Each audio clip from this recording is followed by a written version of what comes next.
मेरा नाम धनीराम है और मैं लगभग 30 वर्षों से जो वो पहाड़ी मिनिएचर पेंटिंग का काम कर रहा हूँ। हमारी ये जो पहाड़ी मिनिएचर पेंटिंग है, ये एक्चुअल में जम्मू से लेकर के गढ़वाल तक फैली हुई पहाड़ी रियासतों में पनपी हुई कला को ही वास्तव में पहाड़ी चित्रकला का नाम दिया गया है। और हम लोग देखते हैं कि पहाड़ी चित्रकला के संदर्भ में लगभग कोई 8-10 शैलियाँ जो हैं वो काफ़ी प्रसिद्ध रही हैं। फॉर एग्ज़ाम्पल है जैसा कि Kangra miniature painting, Guler style, फिर Soli style, Chamba style, Nurpur style, और इस तरह से जो है वो ये शैलियाँ जो है वो प्रसिद्ध रही हैं।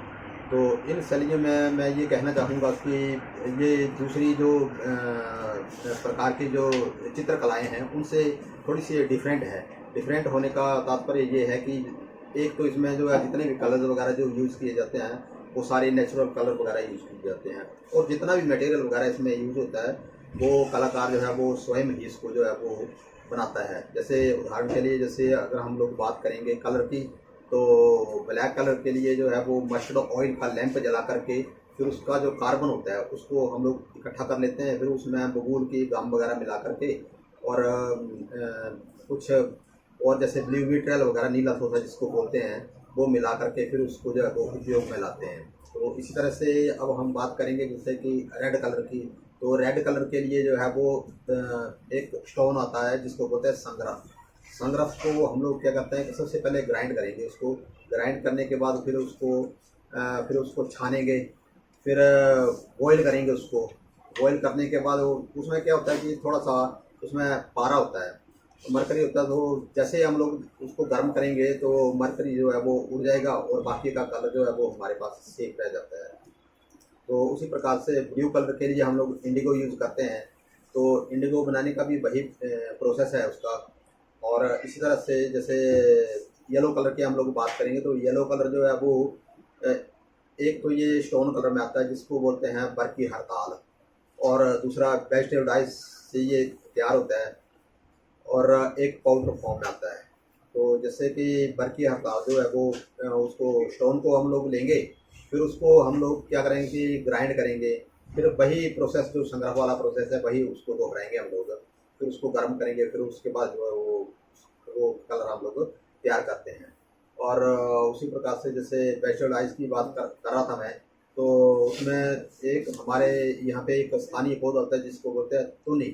तुनी नाम का ये एक जो पौधा है उसके फ्लावर्स को इकट्ठा करके फिर उसको भी बॉईल किया जाता है, फिर उसमें जो जैसे ग्रीनस जो भाग होगा उसको अलग कर दिया जाएगा और येलो वाले भाग को जो है उपयोग में लाते हैं हम लोग। तो इस तरह से एक येलो कलर के लिए हम लोग मिट्टी टाइप में आता है जिसको प्योड़ी बोलते हैं हम लोग स्थानीय भाषा में, तो उसको भी फूल की गम वगैरह में मिक्स करके जो है वो उसको यूज़ करते हैं हम लोग। और इस तरह से जैसे वाइट कलर की बात करेंगे हम लोग, तो वाइट कलर जो है वो अपने एक तो जिंक ऑक्साइड यूज़ करते हैं, और दूसरा ये जो सेल्स वगैरह जो होते हैं या शंख वगैरह उसको जला करके उसकी जो राख होती है उसको हम लोग जो है वो यूज करते हैं। और जैसा कि ऑरेंज कलर है, तो ऑरेंज कलर के लिए जो सिंदूर होता है, ऑरेंज सिंदूर जो होता है हनुमान वाला, उसको हम लोग जो है वो उपयोग में लाते हैं। हमारा स्टोन कलर्स का यूज़ करने का अभिप्राय ये रहता है कि जैसा कि हम लोग स्टोन कलर्स को अगर हम लोग यूज़ करेंगे तो उसको जैसे 200 साल तक रखेंगे या 300 साल तक रखेंगे, तो उसकी जो कलर वगैरह जो उसका कभी चेंज नहीं होगा, तो और उसकी जो चमक दमक है वो वैसे की वैसे ही बनी रहती है। और हम लोग दूसरी बात ये देखते हैं कि जैसे म्यूज़ियम में जैसे कि 400-500 साल पहले के जो म्यूज़ियम में जो हमारे पुराने चित्र जो लगे हुए हैं वो इसी टेक्निक के ऊपर जो है वो चित्र बने हुए हैं, तो उनकी चमक दमक जो है वो आज भी बराबर देखने को हमारे को मिलती है। हम लोग देखते हैं कि जैसे कि अजंता एलोरा की गुफाओं में बने हुए जो चित्र हैं, तो वही टेक्निक वगैरह और वही थ्योरी वगैरह हम लोग यूज़ करते हैं, क्योंकि हम लोगों ने जिनसे सीखा हुआ है। हमारे गुरु जी लेट श्री चंदोला रैना जी जो 8वीं पीढ़ी के कलाकार थे, तो उनके फादर और फादर जो वो इसी काम को करते थे, तो वही टेक्निक वगैरह वही थ्योरी वगैरह हम लोग यूज़ कर रहे हैं। हम लोग जब भी जैसे ये कलर्स वगैरह जब यूज़ करते हैं, स्टोन कलर्स वगैरह, तो हम लोग जो भी पेंटिंग बनाते हैं तो हमें क्या करना पड़ता है कि इसकी फिर संभाल कैसे रखनी है। तो इसके भी दो तीन जैसे थोड़े से टिप्स हैं इसके, जैसे कि ये इसमें वाटर बेस यूज़ होता है। तो वाटर बेस यूज़ होता है तो इसको जो है वो थोड़ा सा मॉइस्चर से बचा के रखना होता है इसको, या फिर 1-2 साल बाद जो है वो उसको थोड़ा सा हल्का सा जो है वो जैसे धूप वगैरह में रखना पड़ता है। तो एक तो संभालने की ये बात है, और दूसरी बात ये है कि जैसे कि हम लोग इसको मॉइस्चर वाली जगह पे हम हमारे को ये डिस्प्ले नहीं करना होगा। और जो भी हम लोग जैसे चित्र बनाते हैं तो इसमें एक पदार्थ डालते हैं जिसको बोलते हैं नीला तोता, ब्लू विट्रियल जिसको अंग्रेजी में बोलते हैं। तो ब्लू विट्रियल की कुछ ड्रॉप्स डालते हैं हम लोग। उसका डालने का मतलब ये होता है कि वो एक बिल्कुल हल्का सा पॉइजन होता है, तो उसको डालने से जो जैसे कि इंसेक्ट्स वगैरह या माउस वगैरह तो इसको नहीं काटते हैं, तो हमारे चित्रों की जो एज है वो बरसों तक जो बनी रहती है।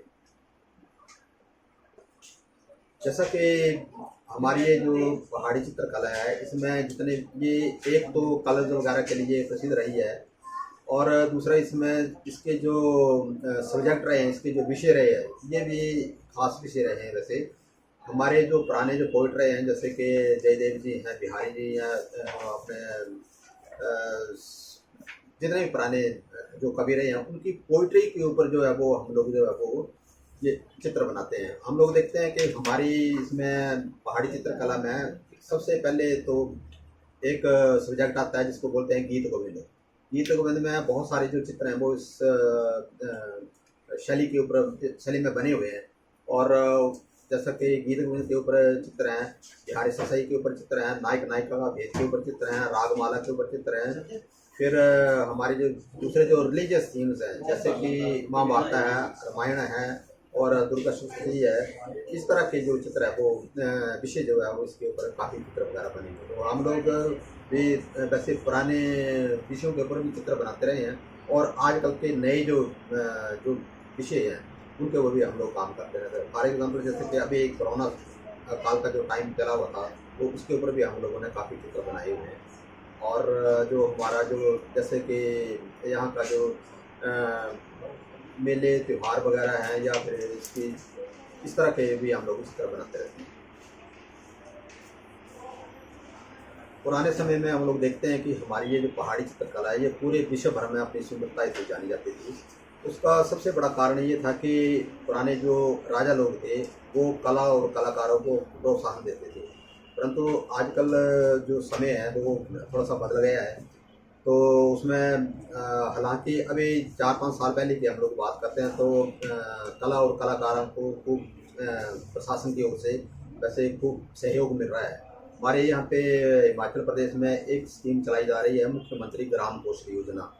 ग्राम कौशल योजना के तहत जो है वो हर एक जो कारीगर होगा, चाहे वो चित्रकार है, चाहे वो कोई दूसरी विद्या में कोई भी काम करने वाला है, उसके पास 5-5 स्टूडेंट्स जो है वो सरकार की ओर से लिए जाते हैं। फिर उनको जो है वो जैसे उनके सामान वगैरह के लिए खर्चे के लिए जो है वो सरकार इनको स्टाइपेंड वगैरह देती है। तो इस तरह से जो है वो अभी हम लोग देखते हैं कि थोड़ा सा प्रोत्साहन वैसे मिल रहा है। तो फिर भी सरकार को चाहिए कि इस हमारी ये जो विश्व प्रसिद्ध पहाड़ी चित्रकला है इसको गुरु शिष्य परंपरा आधार के ऊपर तो ये चलाए जाना ही चाहिए, परंतु इसके साथ साथ जो है वो इसको शिक्षा के साथ जरूर जोड़ना जो है वो हमें बेहद आवश्यक लगता है। जैसा कि हमारी ये नवोदित जो प्रशिक्षु हैं ये जब तक ये अपनी प्राचीन संस्कृति और कला को नहीं जान पाएंगे तो मैं ये समझता हूँ कि हमारी ये जो कला संस्कृति है, ये विश्व प्रसिद्ध पहाड़ी चित्रकला है, इसको प्रोत्साहन पूरे तरीके से नहीं मिल सकता।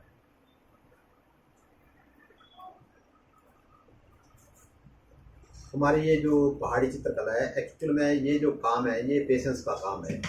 और नवोदित जो पीढ़ी है ये कुछ इनका ऐसा रुझान रहता है कि आजकल किसी के पास जो है वो जैसे समय नहीं है, समय की काफ़ी कमी है। तो बहुत सारे जो नवोदित जो प्रशिक्षु हमारे पास आते हैं वो लोग वो स्टूडेंट्स जो है वो इस कला को सीखने में असमर्थ रहते हैं। इसका सबसे बड़ा कारण ये है कि हमारी ये जो कला है इसमें काफ़ी जैसे पेशेंस वगैरह रखना पड़ता है और काफ़ी मेहनत का काम है। और जैसे इसी तरह से जैसे कुछ जो दूसरे जो ये अपने जैसे हम लोग दूसरे आर्ट के बारे में बात करेंगे, जैसे कंटेम्प्रेरी आर्ट है या मॉडर्न आर्ट है, तो उसमें क्या होता है कि उसमें थोड़ा सा वो जल्दी जल्दी से जो है वो चित्र बनाए जा सकते हैं, परंतु हमारे ये इस चित्र को बनाने के लिए जो है वो 1-2 दिन से लेकर के 5-6 महीने तक का जो समय है वो भी लग जाता है, क्योंकि जिस पेंटिंग में जैसे जितना कार्य होगा फिर उसको उसी के हिसाब से जो है वो बनाने के ये समय लगेगा। Hello, good afternoon. मेरा नाम तमन्ना है और मैं सिलवाड़ी से हूँ और मेरी ग्रेजुएशन कंप्लीट है। और यहाँ इस पेंटिंग के बारे में जैसे कि सर ने बताया कि ये है जो गवर्नमेंट के थ्रू जो भी स्कीम्स वगैरह चली हैं उसी के थ्रू हमें भी मैम से पता चला, जो हमारे ब्लॉक वाइज के मैम है कुसुम मैम, उन्होंने बताया। तो मैंने एक बार तो मना कर दिया, दूसरी बार फिर बोला उन्होंने, तो मैंने क्या कर लूँगी। फिर जब मैम ने बोला कि हाँ यहाँ आना है धर्मशाला में आओ तो हमें बताते हैं इसके बारे में, तो जब हम आए तो हमें धनीराम सर ने बताया इसके बारे में, इसकी नॉलेज दी, तो हमें भी अच्छा लगा और धीरे धीरे बनते इंटरेस्ट बन गया इसमें। और 4 मंथ्स कंप्लीट हो गए हैं, 2 मंथ्स और बचे, पर इसमें भी काफ़ी फ्यूचर है इनकी। तुम बस सीखो, छोड़ दोगे तो कुछ भी नहीं होगा, आगे करेंगे तभी इसी में फ्यूचर है इस लाइन में। It was a real joy to see all the Kangra art because I've never seen anything like it, especially coming from England. Our Western art is very different. I think the thing that jumps out the most is how delicate it all is. Like the brushes are so thin, and my favourite bits were all the flowers and the trees because they were just so tiny and delicate, and I just thought it was really beautiful. And also I love the borders that go around loads of the paintings with the like little flowers, and it's very intricate and subtle. And also to learn that each painting could take up to 2 years is quite extraordinary. And then I just saw some people doing some Kangra art now, and I was quite impressed by how steady his hand is when he was doing the border, because he was able to do it so delicately and not make any mistakes, and yeah, it's quite amazing.